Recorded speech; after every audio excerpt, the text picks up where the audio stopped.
So, I love to party and I always love to rock it with a new sari. So, when I went to a party, I met a friend of mine. He was like, hey, come, come, come. I want to talk to you about something. And I said, okay, what is about? See, I'm going to set you up with someone. And I'm like, okay, so he's gay.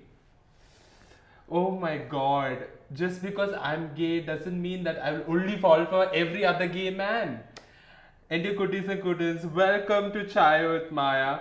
And I have an amazing friend of mine, and his name is Ashish Arora. Ashish, welcome to the show, Chai with Maya. Hello, Maya. Thank you.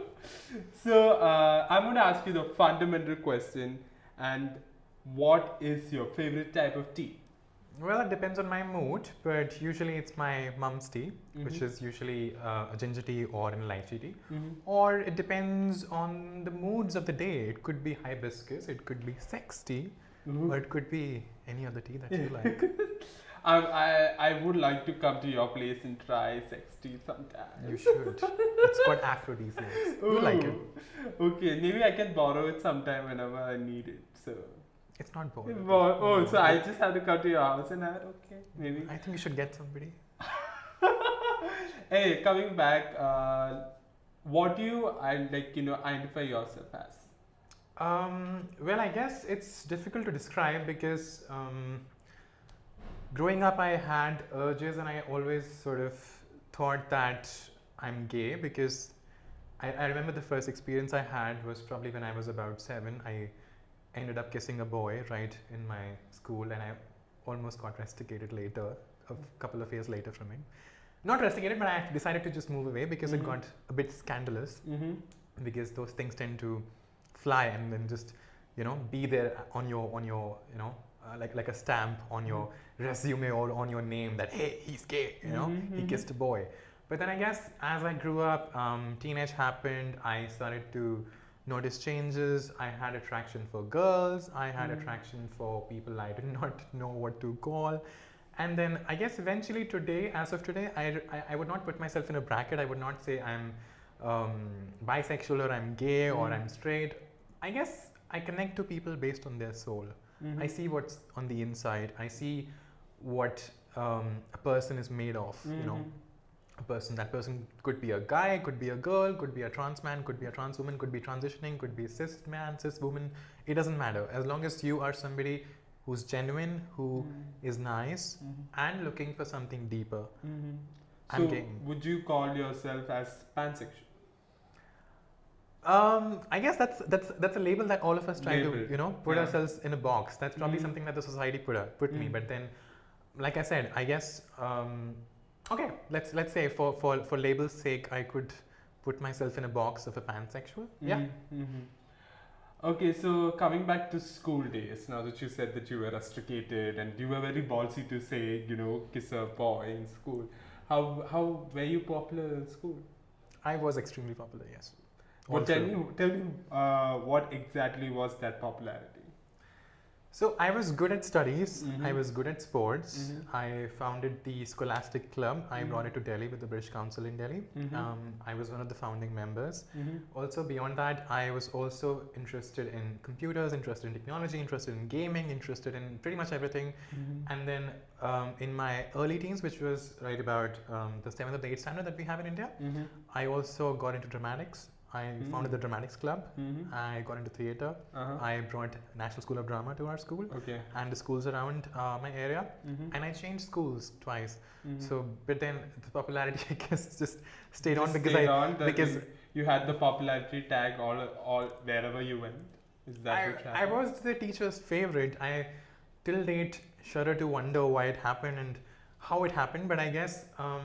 Every teacher has a favorite, and then every teacher sort of likes to, what's the word? Promote favoritism, especially in Delhi schools where I'm from. So that was one of the case with me as well. I was favorited by the headmistress, by the principal, by my class teacher. I was the class monitor all through in the first school, in the second school, in the third school. So that just stayed on, let's say. And then sports happened, and then you know how people just like those guys who tend to be, well, very jockish. Is that the word? I wasn't jockish. I Yeah. was more like sloggish, Slog. or maybe like a pumpkish, But I guess people just tend to like people who do a lot of things, but at the same time, it brings a lot of unwanted attention. So Right. looking back into it, am I proud that I was very popular? No, I'm not.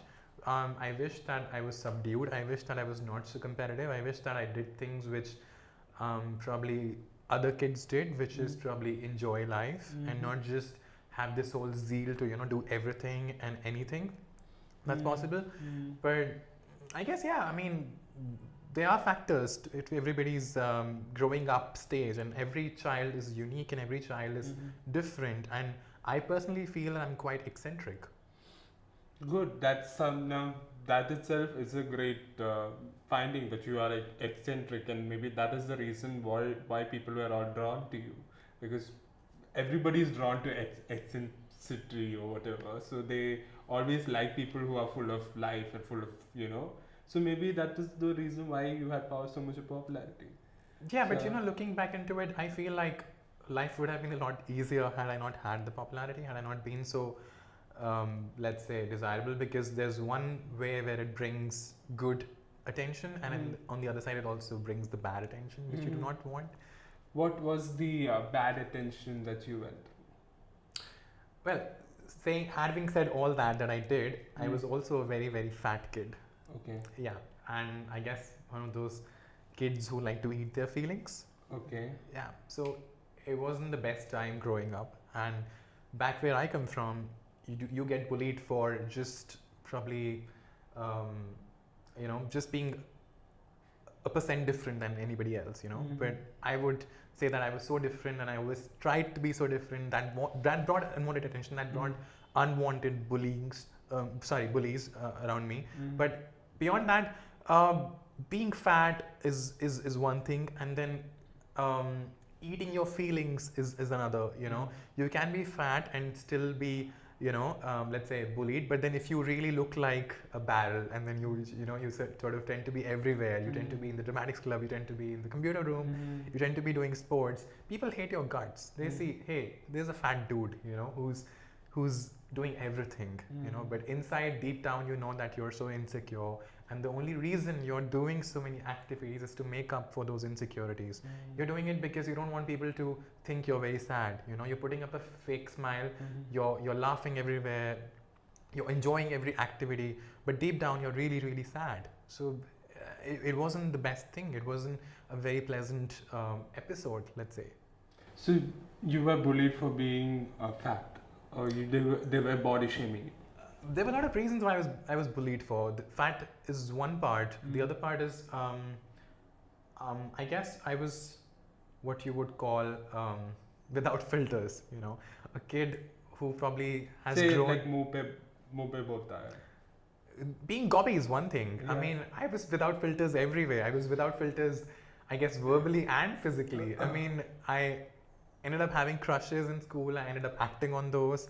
And those people went back and spoke about it, and then there were a few times when I was caught, here and there in the classrooms after school. As a kid, you were ready to love anybody and everybody. Isn't that the case? I won't say that. I think it stems from the fact that you're very insecure, and you want to be really happy, and you want to do things which everybody else does, but you're unable to because your body doesn't allow you. I mean, I really want to be the sports captain. I really want to be the football captain. I really want to be the volleyball captain. I play those sports, but I'm always somebody who's, the goalkeeper. Why? Because he's a fat dude.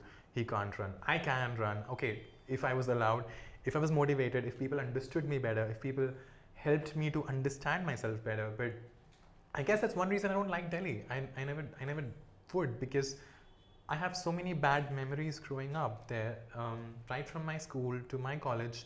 I've always been shamed for something or the other, for liking men, or for liking women as well, or for being good at academics, or for playing sports, or for doing modeling, or for doing theatre, or for doing anything.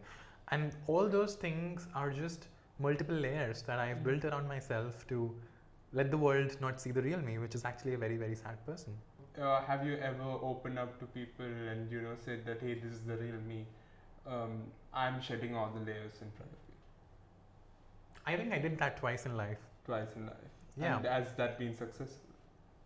No, but it did help me. The first time, it was beautiful. I think I wouldn't trade that experience for anything else in life, and I'm glad that I did that because that changed me. It made me into a better person. It made me into a more confident person. I think I was a lot unfocused, unsure about life, unsure about myself, unsure about everything.